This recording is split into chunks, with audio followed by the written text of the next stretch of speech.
I think institutions are definitely on the offensive.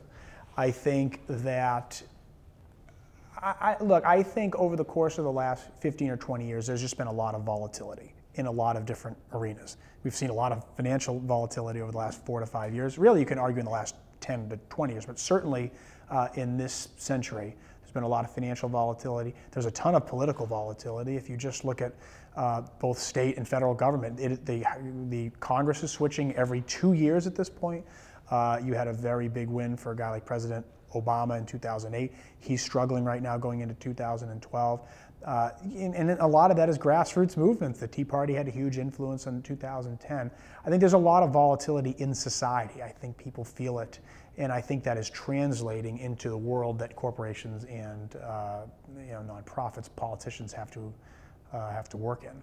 Well, I think a lot of traditional ways to spin have been broken down or punctured for a couple of reasons. I think one is you have I don't want to get all philosophical, but I really do think since the Watergate era, politics had a lot to do with it. I think there was a real trust in institutions if you go back to the 50s and even into the early 60s. And once you got to the late 60s, summer '69, some of the Vietnam stuff, Richard Nixon and Watergate, you just have less trust. I mean, if you read The Best and the Brightest, it was a real seminal moment the book by David Halberstam was a real seminal moment. And I think it started to tear down a little bit of people's trust in some institutions, certainly the government, which hadn't been the case before. And even just 10 years or so years earlier when everybody wanted to go into government, they all wanted to be like JFK. I think over the course of 10 or 15 years, some of that trust started to erode. And over time, you've seen that trust erode in politics, in newspapers, in the news media. And then I think with the rise of the internet, you also have a tool for people who are either conspiracy theorists or want to debunk what they're being told, have a tool to really push that agenda or push those facts or whatever their point of view is. That wasn't really the case 20 or 30 years ago. There were just large monolithic news organizations, monolithic political institutions. We've lost a lot of that. And I'm not saying that's good or bad, but it's certainly changed the way that news is delivered, and I think the way that corporations, politicians, nonprofits, organizations are viewed, and how they're able to engage in getting their side of the story out when there's a problem. I don't think you can look at the media as someone that you have to be wary of all the time, because I think then you're in a defensive posture all the time. I think you have to look at the media as a tool like any other tool. It's a medium to disseminate your information and your point of view. There's nothing wrong with that. I think you have to be aware that when there's a problem, they're going to ask questions. I'm not a big fan of treating the media either as the enemy or always looking at them warily. I think you need to be cautious, but you need to be cautious in how you're interacting with anyone, whether it's with your consumers or whether it's with your fans or whether it's with your constituents. I don't look at the media as negative or positive. I look at them as a vehicle to get out the message that you're trying to get out. And I think once you lose sight of that, either that it's an adversarial relationship or that they're too friendly, I think that's when you've got a bit of a problem, and I think you need to treat them as a medium to move information. Look, I think the media is the main platform for dealing with crisis communications, but I don't think it's the only one. I think that you have, you'll see this a lot in political campaigns where something will come up, maybe an issue, maybe a hit that somebody takes at a debate. It doesn't all have to be scandal, but it could be, the natural push and pull of a campaign, and a candidate makes an accusation or says this person's plan is terrible and here's why. How do you push back? You might push back with the media. I don't think you can totally, especially nowadays, just completely rely on that, though. Maybe the media is not necessarily a vehicle for you to push back. Some of it might be your own communication. You may run your own ads, for example. You may put stuff up on the internet. So it could be internet ads. It could be taking out a newspaper ad. It could be sending emails to your supporters. Give money, write letters to show that you support us or that this isn't true. I think there are more ways to go outside of the traditional media realm and communicate with, again, individuals or voters, consumers, constituents, whatever it happens to be. I think there are more vehicles to do that than there used to be.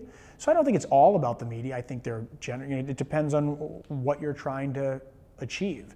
But I think especially in today's day with Facebook and Twitter and email, and the way ads or the way communication just moves so quickly, I don't think it's all a matter of saying, hey, we got to get our, we got to go on the 6 o'clock news and push back on this. I would have said that 30 years ago. We got to go to the New York Times and get something printed there. We got to get an editorial from our local paper. It might be. That might still be a valuable tool, but there are other tools now that weren't available, I think, years ago.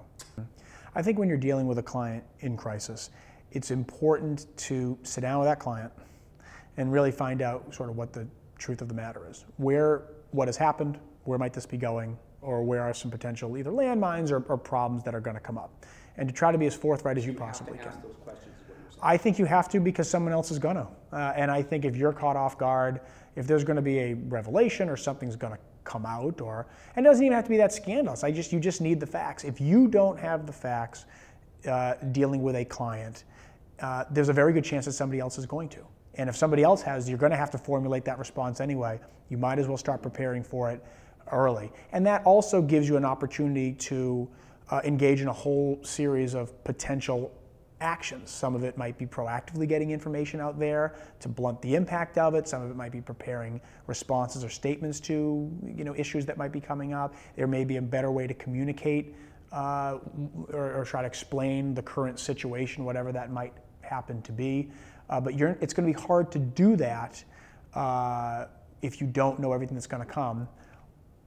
Or what can happen is you formulate a strategy based on faulty information. You say one thing, and then in 2 weeks something else comes out which totally contradicts where you were. So now you've got two problems. One is you have new information out that you have to respond to, and then two, it either contradicts or brings into question what you said before. So then you're cleaning up two messes at the same time. I've always found it very important to try to, you want to be trusted by your client, and you want to be brought in and say, these are what the facts are, this is how we think we should proceed moving forward. I think if you don't have that, you're just playing a game with one hand tied behind your back. And that's very risky for a client. I think the truth inevitably comes out. Now, that may be a somewhat naive statement, or maybe there are times when it doesn't come out, and since the truth didn't come out, I don't know about it. But I think in general, one, I think it's the right thing to do. Two, I think at least the American public, and I think most people, are pretty willing to forgive whatever a transgression happens to be. I mean, my God, we've seen it over and over and over again for decades, and really throughout the country's history. I just think what people won't forgive is people's or an individual or an institution's lying or refusal to take responsibility when it's clear that they need to or that they should. So look, I'm sure there's times when something hasn't come out and it's worked better for an entity. I guess maybe there are times when people have told the truth and they've basically damaged themselves forever. But I mean, we can go chapter and verse from politicians to corporate interests to celebrities to sports figures who have really been in the trials by fire and have come back. I think people's ability to say, you made a mistake, I'm willing to take a look at who you are now. I think that's pretty infinite in a lot of people's minds. But you have to earn that. Look, I think the biggest mistake that corporations make is oftentimes not using all the tools at their disposal. I think you have a lot of. Oftentimes corporate clients have a lot of tools in their toolkit, and the question is how are you going to deploy them? And I think, as with anything, I wouldn't say but it's easy to get narrow focused. We had a hit in the paper, we're just going to deal with it in a newspaper. But how do you think a little more creatively or outside the box to communicate? And it may not be a tit for tat kind of something was in a newspaper, we're going to respond this way. Maybe there are other ways to respond that we weren't thinking about. And I think oftentimes corporate clients have a lot of goodwill in the community, they have a lot of goodwill with consumers, and they have maybe different ways to communicate their point of view. But I think, as with anything, I think sometimes any client can be, I wouldn't say slow to respond, but maybe tied to a certain way of communicating that may not be the most appropriate in a certain situation. Are there situations that are beyond help? I think it really depends. In my line of work, I mean, we don't take every client. We have certain clients we don't take. There are certain sectors that we wouldn't work with just because we're philosophically not aligned with what they do. As far as particular instances or crises, I guess I can give you a stock line that anybody can come back. I think there are certain things that are probably pretty, pretty damaging and pretty killer. But I think there's almost always a vehicle to explain what has happened, or either ask for forgiveness if it's that bad, or try to explain really what you're going to do to make changes moving forward. Again, if you're selling a product or if you're an elected official in office, I think generally there's a way to at least explain where we were and where we're going to go, where I want to take, take myself or take my company. I do think that that is usually doable in most cases. Are there egregious events that are almost, kind of impossible to explain or defend? Sure. But I think, getting information out or getting your point of view out, or saying this is a problem, but here's what we're going to do to make a difference, I think is generally an avenue that's available to most clients.